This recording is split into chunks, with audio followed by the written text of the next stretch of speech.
지금 이 가사의 흐름이 어떤 거냐면은 그 눈물조차도 잃어버린 메마른 심령인데 다시 한번 주님 앞에 나아갈 때 눈물이 회복이 되고 또 열정이 회복이 되면서 주님 앞에 정결함으로 나아가거든요. 그래서 주님 앞에 나아가서 끝나는 게 아니라 그 다음에 하나님 앞에 하나님은 위대하신 분입니다. 나를 회복시키심과 동시에 이 세상을 회복시키시는 하나님은 위대하신 분입니다 하고 찬양하는 겁니다. 이전에는 찬양도 다 이뤘던 건데 이런 회복이 있어요. 오늘 말씀 후에 이 흐름, 하나님의 역사하심 속에 여러분의 영적인 회복, 삶의 회복이 있을 줄 믿습니다. 지난주의 말씀 통해서 우리가 뭘 봤냐 하면 이사야가 환상을 보고 하나님을 만나는 그런 장면을 주일 낮 예배에 살펴봤습니다. 거기서 스랍들이 찬양을 했죠. 스랍들이 하나님을 보호자 하는 천사라고 했는데 찬양한 거 거룩하다 거룩하다 거룩하다 만군의 여호와여 그의 영광이 온 땅에 충만하도다 이렇게 찬양하는 그 모습, 하나님의 위대하심을 나타내는 거였거든요. 지금 우리가 하나님 앞에 나가서 위대하신 주 이렇게 찬양하듯이 그렇게 보좌에 앉으신, 높은 보좌에 앉으신 하나님, 그리고 그 스랍들, 그리고 온 땅의 백성이 이렇게 찬양하는 거죠. 그런데 그 앞에 나갈 때 이 문제가 있다는 거죠. 이사야의 문제 뭐냐? 죄로 인한 두려움, 죄 때문에 무너져 있고 쓰러져 있는데 그 이사야의 입술에 제단 숯불을 댐으로 정결케 하시는. 근데 이 제단 숯불이 뭐냐? 그 제단의 제물은 누구냐? 어린 양 예수 그리스도라는 거죠. 어린 양 예수 그리스도, 그 예수 그리스도께서 제단의 제물이 되시고 그 제단의 숯불로 정결케 하시니 거기서 이제 우리가 찬양을 하는데 그때 이제 하나님께서 이런 선포를 하십니다. 이사야 43장 11절에 보니까 나 곧 나는 여호와라 나 외에 구원자가 없느니라. 할렐루야. 바로 이거예요. 구원자는 오직 하나님 한 분이라는 거죠. 하나님의 구원이 무엇입니까? 그래서 죄사함 그리고 새로운 삶의 시작, 이 두 가지예요. 죄사함이 있죠. 이사야 43장 25절 같이 읽겠습니다. 나 곧 나는 나를 위하여 내 허물을 도말하는 자니 내 죄를 기억하지 아니하리라. 할렐루야. 내 죄를 기억하지 않겠다. 죄로 인해서 고통스러워하고 눈물도 메마르고 상한 심령이 되는데 그런데 이제 기억하지 않겠다 하시는 겁니다. 그렇게 해서 회복을 경험하게 되고 새로운 삶을 시작하게 되는데 그런 새로운 삶은 무엇이냐? 이사야 43장 18절에서 21절까지 하나님께서 이 새로운 삶을 이렇게 표현하십니다. 같이 읽겠습니다. 너희는 이전 일을 기억하지 말며 옛날 일을 생각하지 말라. 보라 내가 새 일을 행하리니 이제 나타낼 것이라. 너희가 그것을 알지 못하겠느냐? 반드시 내가 광야의 길을 사막의 강을 내리니 장차 들짐승 곧 승냥이와 타조도 나를 존경할 것은 내가 광야의 물을 사막의 강들을 내어 내 백성 내가 택한 자에게 마시게 할 것임이라. 이 백성은 내가 나를 위하여 지었나니 나를 찬송하게 함이니라. 아멘. 바로 이거죠. 그냥 거기에 있는 모든 이 땅에 패역한 것들인데 돌아볼 것 없는 아주 작은 것들인데 하나님께서 그것을 통하여서 화목하게 하시고 쉼을 얻게 하시고 안식을 누리게 하시고 그렇게 회복을 주실 뿐만 아니라 찬양하게 하신다는 거죠. 거룩하다 거룩하다 거룩하다 만군의 여호와여. 이 스랍들의 찬양을 우리가 부르게 되는 겁니다. 그런데 이스라엘 사람들이 깨닫지 못하는 거예요. 이 하나님의 간절한 마음이요, 우리를 향한 간절한 마음. 하나님은 우리의 찬양을 받기 원하시고 우리를 회복시켜서 우리와 함께 하나님 나라, 그 나라를 완성하여 살기를 원하시는데 처음부터 끝까지, 성경 처음서부터 끝까지 하나님은 하나님의 나라를 세우시고 하나님의 통치를 하심으로 하나님의 백성이 하나님께 영광 올리면서 사는 그것을 원하셨는데 그런데 사람들은 깨닫지 못하는 거죠. 이사야서 43장 22절에서부터 24절까지 그 하나님의 실망하시는 마음이 다 이렇게 담겨져 있습니다. 우리 한번 보겠습니다. 거기 보니까 그러나 야곱아 너는 나를 부르지 아니하였고 이스라엘아 너는 나를 괴롭게 여겼으며 내 번제의 양을 내게로 가져오지 아니하였고 내 제물로 나를 공경하지 아니하였느니라. 나는 죄물로 말미암아 너를 수고롭게 하지 아니하였고 유황으로 말미암아 너를 괴롭게 하지 아니하였거늘 너는 나를 위하여 돈으로 향품을 사지 아니하며 희생의 기름으로 나를 흡족하게 하지 아니하고 내 죄짐으로 나를 수고롭게 하며 내 죄악으로 나를 괴롭게 하였느니라. 이것이 하나님의 실망하시는 마음이죠. 나는 너를 향해서 이렇게 하나님 나라, 이렇게 좋은 것들을, 에덴 동산을, 가나안을, 천국을 예비하였는데 너는 너의 죄악으로 나를 괴롭게 하는구나. 이 시대에도 이런 사람들이 있습니다. 하나님께 관심이 없는 사람들, 하나님께 예배드리지 않는 사람들, 하나님께 자기가 받은 것들을 가지고 영광을 돌리지 않는 사람들, 그런 사람들을 향한 하나님의 이 실망하시는 마음이, 내가 그런 사람이 아닌지, 혹시 내가 그런 연약함이 있는 건 아닌지. 이 시대에는 서로 내 것을 지키지 않으면 잃어버리는 세대예요. 그래서 사람들이 많이 악해지죠. 쥐고 그냥 나만 알고 다른 사람은 돌아보지 않는 세대, 이 악한 세대. 그러다 보니 하나님도 돌아보지 않는다는 겁니다. 하나님께 드리는 것도 아까워한다는 겁니다. 이 악한 자에게 하나님께서 또 말씀하시는 겁니다. 25, 26절 곧 나는 나를 위하여 내 허물을 도말하는 자니 내 죄를 기억하지 아니하리라. 너는 나에게 기억이 나게 하라. 우리가 함께 변론하자. 너는 말하여 내가 의로움을 나타내라. 이게 무슨 얘기냐면 내 죄를 기억하지 않겠다. 그런데 한번 함께 변론해 보자. 죄를 용서할 테니 좀 대화 좀 나눠보자.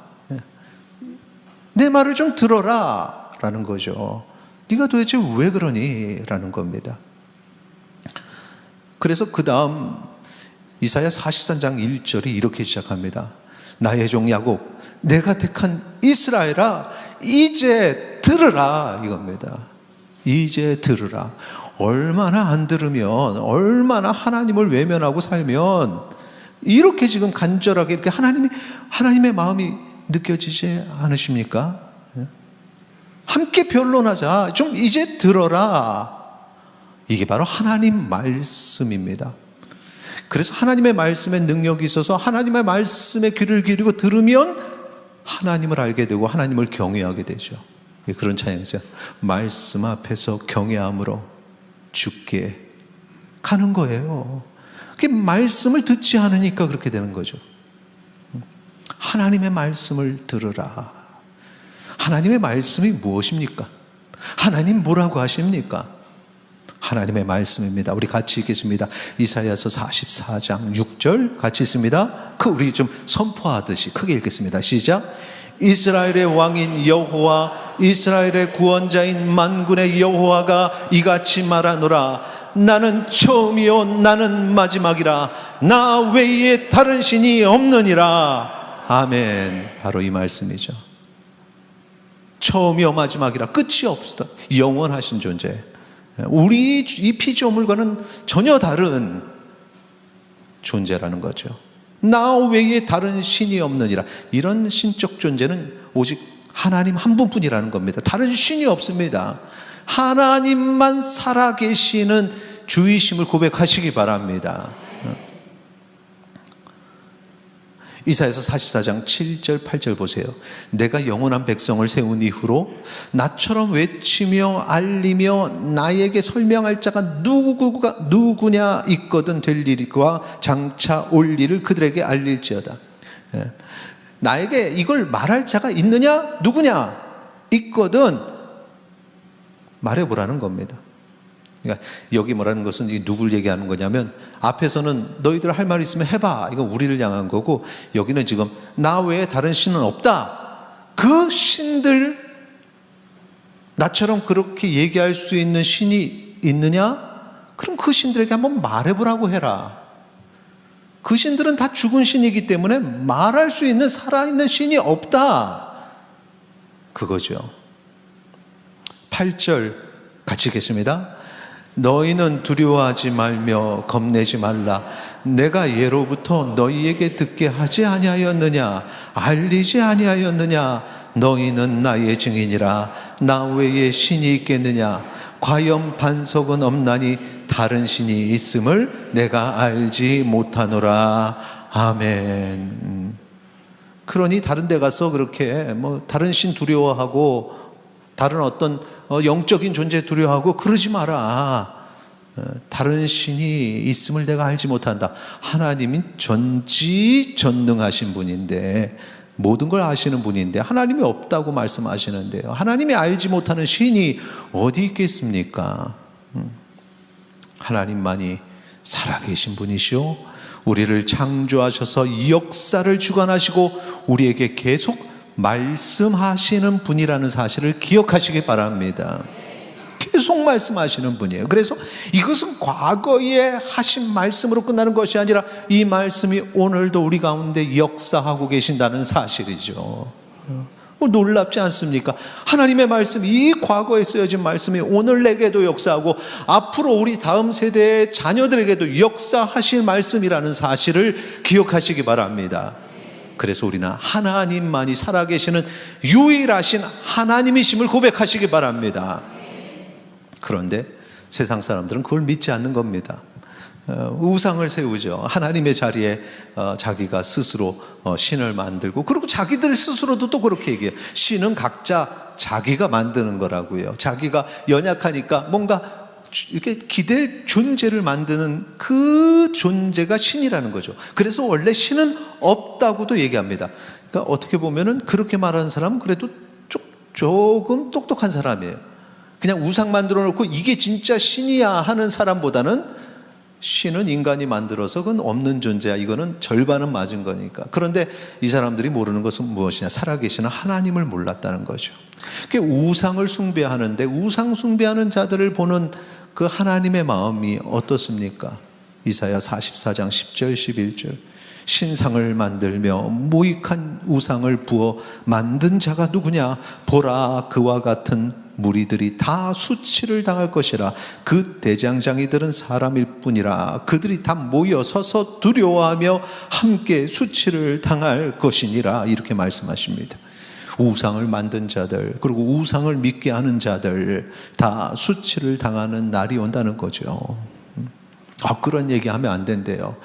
종교 간에 화합이 필요하대. 이제 더 이상 싸우지 말자.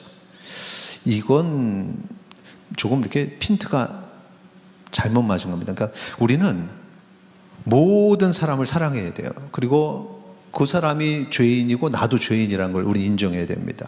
어떤 사람들은, 다른 사람들은 죄인이라고 손가락 아찔하면서 나는 죄인이라는 걸 인정하지 않고 마치 나는 거룩한 존재인 것처럼 생각하는 그런 율법주의자들인데, 그것도 잘못됐지만 그러나 우리는 죄인으로서 그들을 품고 그들을 사랑해야죠. 하지만 그건 하나님이 창조하신 그 사람, 하나님을 모르고 하나님을 외면하고 떠난 죄인, 그 영혼, 잃어버린 양으로서 우리가 그를 돌아보고 품는 거지, 그들이 행하는 죄의 행위들을 합당하게 여기고 받으면 안 되는 겁니다.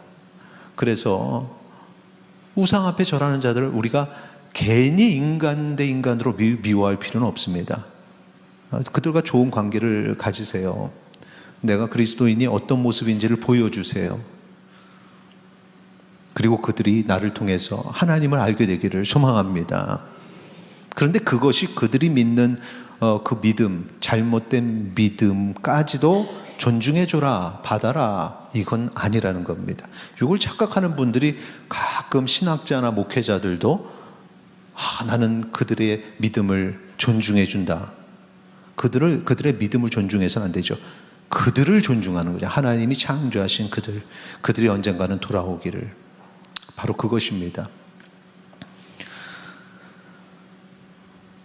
하나님께서 수치를 당할 것이라 할 만큼 이 우상 숭배는 무서운 것입니다.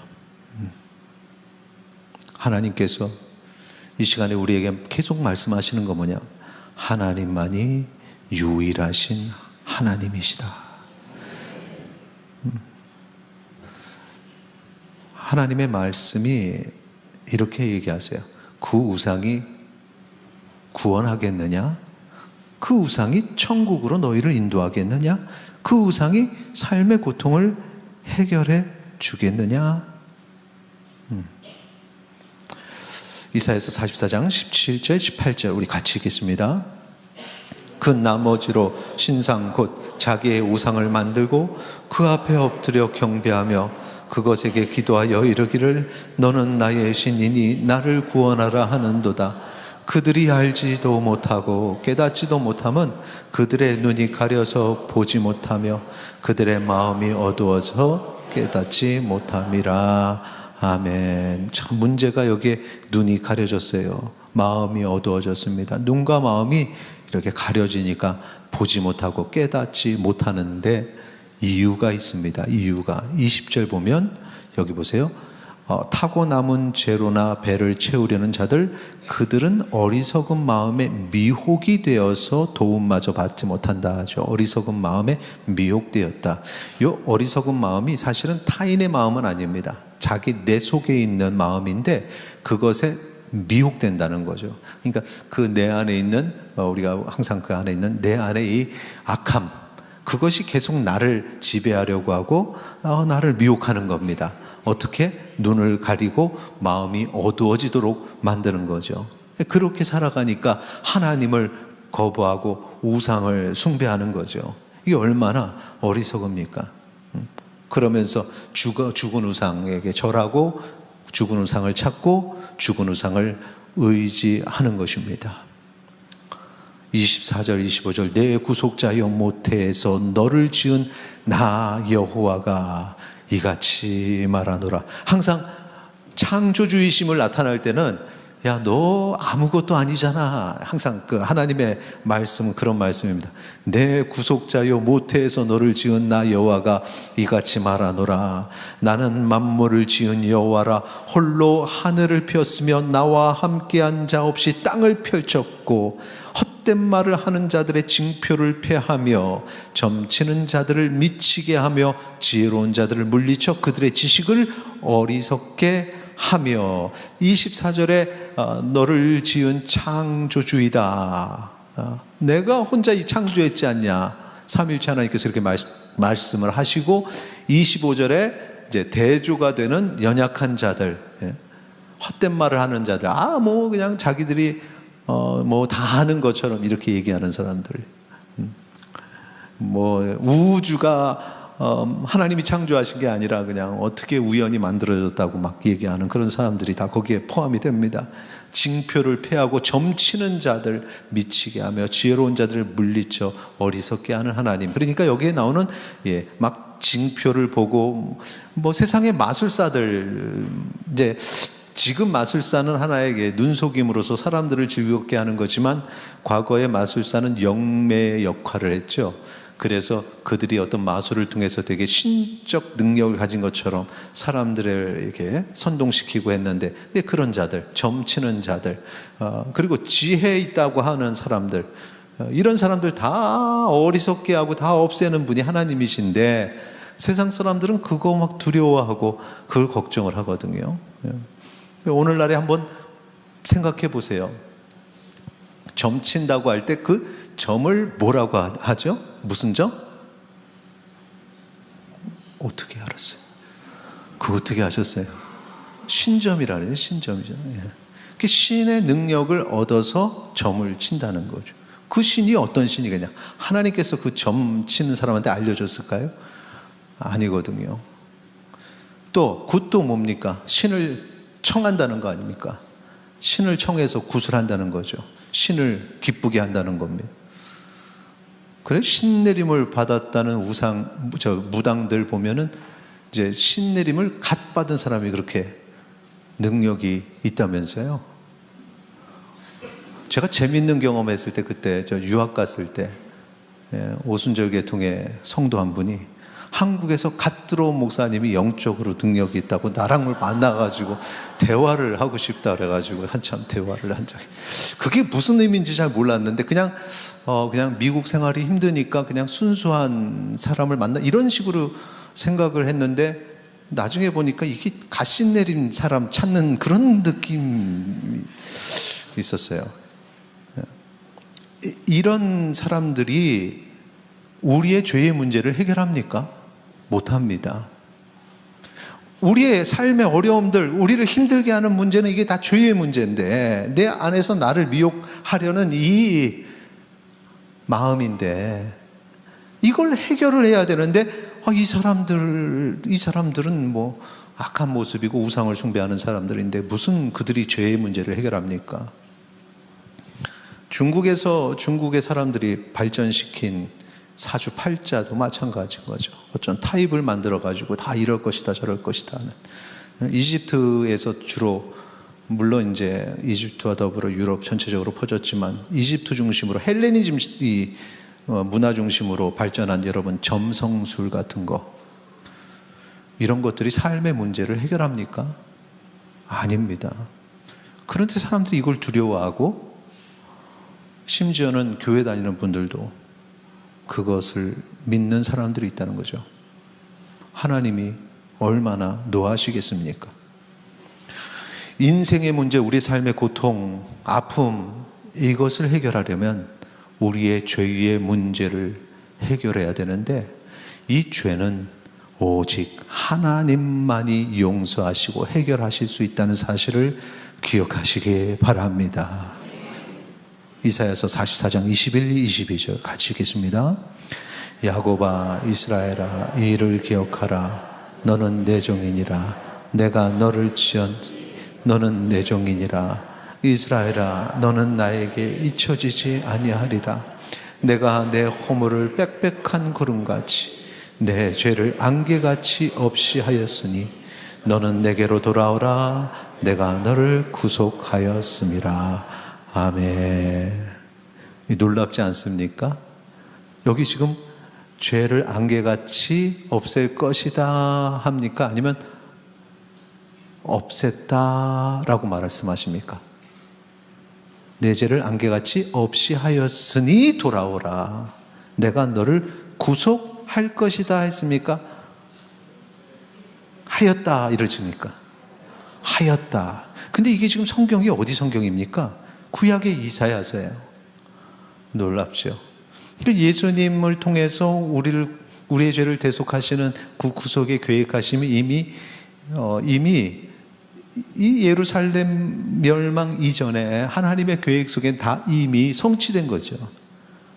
우리가 시간적으로 생각할 때 앞뒤 따져가지고 그 전이야 후야 하지만, 하나님의 계획하심은 시공을 초월하기 때문에 이때 이미 선포된 겁니다. 그래서 하나님이 선포하는 걸 좋아하세요. 왜? 이 선포한다는 것은 우리가 뭔가를 얘기할 때 그냥 될까요 안 될까요 결과 보고요 뭐 이게 아니라 그냥 그 전에 선포하는 거죠. 이게 시간을 초월하는 행위.